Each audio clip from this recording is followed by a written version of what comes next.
બનાસકાંઠા જિલ્લાના લાખણીના જસરા ગામે થયેલ હત્યાનો મામલો। વૃદ્ધ દંપતીની તાંત્રિક વિધિ માટે પાડોશી દ્વારા જ હત્યા કરાઈ હતી।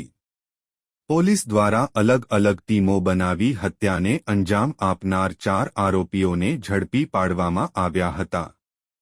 સુરેશ પટેલ, શામળાભાઈ પટેલ, ઉમા પટેલ અને દિલીપ ઠાકોરની પોલીસ દ્વારા કરાઈ હતી અટકાયત।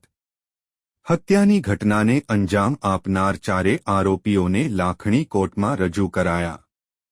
પોલીસ દ્વારા 7 દિવસના રિમાન્ડ માંગવામાં આવ્યા હતા। લાખણી કોર્ટે હત્યાની ઘટનાને અંજામ આપનાર આરોપીઓને 5 દિવસના રિમાન્ડ મંજૂર કર્યા। અહેવાલ રિપોર્ટ ભરત ઠક્કર, ડીસા, બનાસકાંઠા।